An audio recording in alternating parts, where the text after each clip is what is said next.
Lunch money. Polina, what is our first topic? Oh, hello. You're on Well, mute.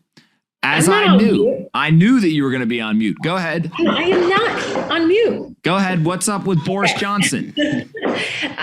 So Boris Johnson resigned on Thursday, bringing an end to a nearly 3-year premiership that has been beset by controversy. There's a whole bunch of things going on. His ratings are very, very low. John, what do you think? Boris Johnson? Yeah. He's got a lot of scandals in the news lately. Partygate was one of them, right? Why everything was shut down. He was having parties. People didn't like that. There's been a few other policies people didn't like. And yeah, look, I don't really know about a lot of his policies, but Boris Johnson being out after only a few years is quite surprising. Polina, what do you think? Yeah, I thought this article was interesting, and it said that this brings an end to his Teflon era because people thought nothing could affect him, but here we are. People, he didn't do a great job during COVID. He didn't do a great job with hiring people close to him that were scandal free. So I always thought Boris Johnson was a little unique. It got like a little aw shucks vibe to him. Like every time something went wrong, you kind of just saw him and he'd be like, aw shucks. And they were like, all right, whatever. Like not a big deal. And then I don't know if it's like his haircut, the way he kind of carries himself, the way he talks, like what it's just always like seemed like people just kind of expected like, whatever, it's Boris Johnson. Now that he's out, I am kind of surprised. Like I thought that he was kind of Teflon. Do we know what this means? Like, did any of the articles talk about like what they expect to happen now that he's going to be leaving in October? He'd appoint a new cabinet that would serve alongside him. So he's going to oversee up until October. And then basically somebody else will roll in there. Yeah. You think that they could put you up? Hey, if you guys want a better economy, go ahead. All right, Polina, what's next with startups? all right, following a record year for venture financing and IPOs, the tech financing market is largely frozen in 2022, and companies are doing whatever they can right now to avoid raising cash at down rounds. And other companies that are more in the early stages, they're being forced to show more efficient sales models and stronger revenue retention in order to raise capital. So, I mean, can startups survive this? And are you just like unlucky if you happen to not raise money when things were great? Well, luck's not real, so it's not unlucky. But I do think that there are many venture capitalists who have been telling their companies there are bad times coming, raise money, shore up your balance sheet, get in a good position, all that. So I don't know if you could claim that no one saw it coming. But there are plenty of companies that got caught off sides and were not prepared. The secret in all of this is good companies can still raise money right now. It's the bad companies that can't. And people think that's a harsh evaluation, but most of these companies are bad. There's a very high failure rate in startups. And so you've not only got to be able to create a great team, build a product that finds product market fit, but also you've got to essentially exist long enough where you go through a period where you're losing money. That's why you raise the capital, you burn a bunch of money, and you get to the other side, you hit profitability and growth. And the truth is that just lots of people don't make it. Lots of companies don't make it through that process. And so venture capitalists know that going into making these investments, that some of them won't make it. But I think founders are they were building companies that were based on there's plenty of capital out there. I can just go raise the next round, raise the next round, raise the next round. And they're getting a little bit of a surprise, if you will, that maybe you can't go raise the next round. Maybe there isn't as much capital as you thought there was. And so they're having to quickly adjust their strategies in order to compensate, I think. What do you think, John? 1 in 10 startups don't survive the long term, right? 1 in 10 startups can't weather the storm. They don't have enough capital. They have to become profitable. I think that's the best advice for these companies. I saw Kevin O'Leary the other day talking about if you're not profitable within the first 36 months, it's a hobby. It's not a job anymore at that point. I actually agree with that more and more people, you have to have good business fundamentals. Otherwise, people aren't going to want to invest in your business. Obviously, tons of private markets are notoriously illiquid, so people are very scarce during times of recession to put their money in private markets. So it is a little bit harder to raise as a startup. Polina? One more thing that I thought was interesting is, do you remember when $1 billion startup was so rare that we would call it a unicorn? Well, last year, the number of financings of startups valued at 1 billion or more almost tripled to more than 600 last year. So, I mean, that tells you everything you need to know. I think that's right. What's up with Starlink? Okay, so Starlink or SpaceX is getting approval to bring Starlink internet to airplanes and RVs. And that will expand the customer base of the company, which so far has been focused on providing roughly $100 per month internet services to homes. So now on the move, you can get Starlink. I think that this is a no-brainer, and this is going to be highly disruptive to a lot of different industries. Obviously, SpaceX did not start out as an internet company. They started out as a reusable rocket business. But once they figured out that it was cheaper to do something like this, they built the satellite constellation. They beamed the internet down. What an unlock if all of a sudden you can have high-speed internet if you're on a plane, if you're in an RV, if you're driving, if you're at home, if you're out in the desert, if you're just sitting anywhere in a developing nation. Game changer for so many different people to simply have high-speed internet that's reliable, that can be accessed anywhere. This is going to be disruptive, I think is a great term for that. If you're on the go and you need internet, Starlink will be the provider within 10 years, I think. They're going to be the category leader. They've been in front of this stuff for years now. There's going to be no more mobile hotspots on your phone, stuff like that. There may still be in existence, but people won't use them as frequently when you have Starlink available, where you can pay, $100 or whatever, and get access to the internet on a boat, on a train, on a plane, in your car. It doesn't matter. I think everyone will have this eventually. They're definitely going to have to shrink the size of like the receiver or the antenna, whatever they call it, because it's too big right now. It's probably like, I don't know, maybe like the size of my chest in the actual size of it, of like a human's torso. If you can get that down smaller, and eventually if they can get it into like the size of your palm or of your hand, and then you could bring that anywhere. Now, all of a sudden, it's not like I got to bring the whole, kind of physical hardware. You just throw it in your bag. Does price worry you at all? It's like a $600 equipment fee plus over $100 a month. Same thing as Tesla. Is you start out with the sports car, and then you bring it down over time, make it affordable. So what do you need? You need to bootstrap it, right? Is you start out at the high end of the price point, and then you bring it down over time as technology gets better, and the unit economics allow you to lower the cost. And eventually, my guess is that they'll have it even cheaper than internet today for most people. That'd be nice. Pretty good. But also, if planes are to provide it, I'm sure that there could be a discount, et cetera, et cetera. So you, as the consumer, wouldn't necessarily pay all that. Agreed. Completely agree. All right, what's up with salaries? Okay, so a salary. So this is kind of an interesting story. There's in Chile, an unnamed worker resigned and became uncontactable after he was paid approximately 330 times his salary due to a payroll error. He was meant to be paid $545. Instead, he got paid $180,418. And so then he vanished without a trace. Hey, Sophia, what are you making all that noise for? Are you saying that you agree? Oh, there she is. Are you saying that you agree with the gentleman who took out his 330x salary and said, peace?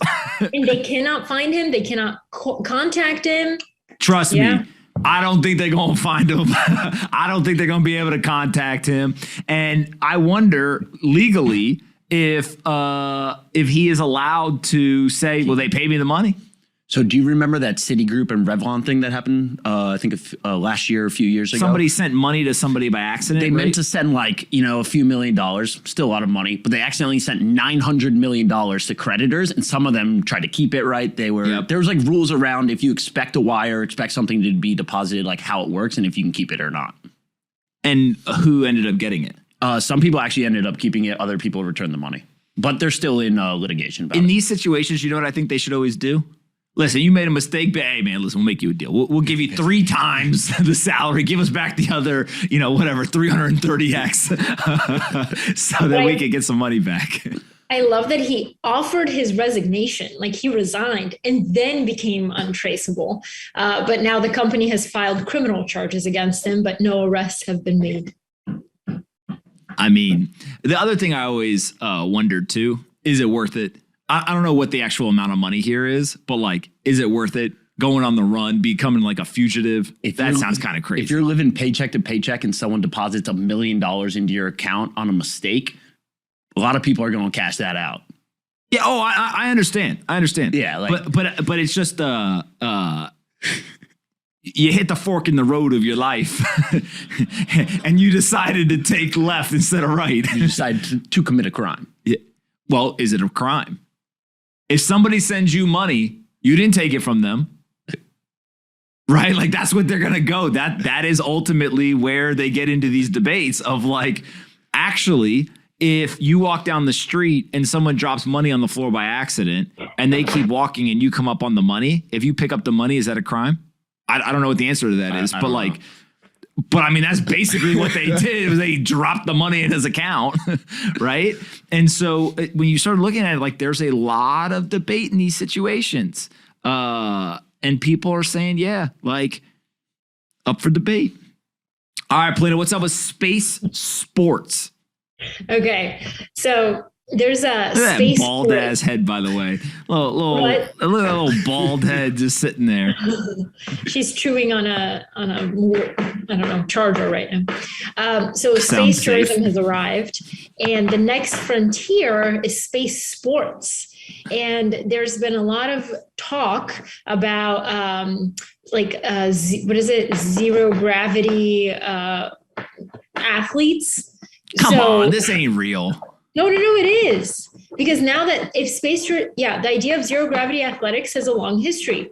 Astronauts strap themselves to treadmills for 2+ hours a day while in orbit to avoid bone loss due to the lack of gravity.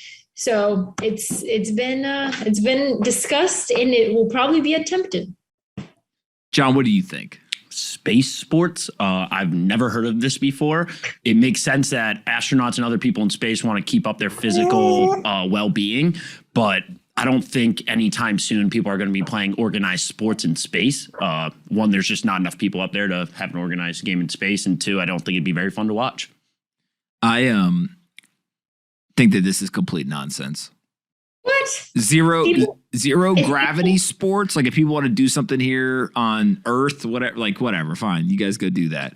There is nobody who's playing any sport in space in the next decade. How do you know? If people can Let me knock on wood real quick. I just don't think that's happening. If people can travel to space, I think it's a possibility. Listen, you can travel to space all you want, but guess what happens? When they leave the ISS, they got a rope tied to them so they don't float away. When they do spacewalks. Not all of them. They use propulsion systems to move around up there. Come on. It's like Rocket League in real life. How many people in space right now? They got like 6 people. Y'all talking about building sports. We got 6 people in space. Up Ice Cube, big 3 on 3. Listen, y'all can tell me whatever you want. They got 6 people in space. There's almost 8 billion people in the world, and they got 6 of them in space. Yeah, but how many new people has been opened up in this market in the last 2 years because of what Blue Origin, what space? Zero. Taking up civilians into space. That's not real space. They couldn't leave the actual space station. They just went in a hot air balloon ride. Come on. That's not real space. If you can take somebody with no training and they get on and you basically just shoot them on a really high arc and they kind of sort of come close to the edge of the atmosphere, that's not real space. Space sports. Get out there, outside of the Earth, look back, be able to see the whole thing, go out, play sports, whatever. That ain't happening anytime soon. But it's on the table. I'm sure at some, look, if we're on Mars, technically Mars, if there's sports being played, that'd be space sports. Be on a different planet. That'd be Mars sports. Well, it could be Mars sports as well. But my point is just, we got 6 people in space right now. right? Out of 8 billion people. They can't even figure out how to get up there and back every day. How many launches are there to ISS a year? I don't know. Let's see. How many launches to ISS every year? What do you think, John? Launches to ISS under 100. Yeah, it doesn't even... the ISS mission called Expeditions usually lasts around 6 months. There are 3 to 6 crew members on board at all times. If you got 3 people, what sport you going to play? Checkers? And professional astronaut crews come from the US, Russia, Japan, Canada, and Europe. The longest someone's been up there is 215 days. Mike Lopez, Algeria. And it doesn't say how often they go. But if they're going for 6 months at a time, maybe they go once a quarter. Well, I mean, we couldn't, as America, couldn't get there for years and years. We used to hitch rides on other people's rockets. Yeah, it's just, again, I appreciate it. I like the idea. It sounds amazing. I do not think people are going to be playing sports in space. I am shocked at how against this you are, but I just want to leave the people with a little something. Instead of calling them athletes, we can call them astroletes. That's what it says in the article, not my word. It's pretty good. Astroletes. Did you came up with that? No, it's in the article. Oh, all right. That's fine. There's a kid somewhere who that's their dream is not to make it to the NBA or the NFL. They want to be the first world champ. Well, actually, you're not even the world champion at that point. You're the Galaxy. Yeah, you had to be the Galaxy champion. People are making good points. 2 people is enough to do boxing or UFC. Come on now. That's a sport. And if they hit each other, if I see a video of 2 astronauts fighting, I would lose it. You would watch though, right? 100%. Space sports are born. Let's go. So whoever figures that out, Elon's like, let me figure out how to get the satellites to beam the internet down so we can get the video feed. Right? If you can figure out how to get 2 astronauts, but they can't be in the ISS. It's got to be outside. Yeah, it's got to be outside. Let's put the gear on. I mean, if you saw a video of 2 astronauts straight up whooping each other's ass outside the ISS, you 100% would send it to a friend. Yep. It'd be the most viral moment in human history. But then the question becomes, what if they get hurt? Do they have cornermen? Who's the referee? Like, you need more than just 2 people. All right, ladies and gentlemen, I'm just, 0G combat would be next level. Pompliano, thank you very much. We appreciate you. Sophia, behave for your mother.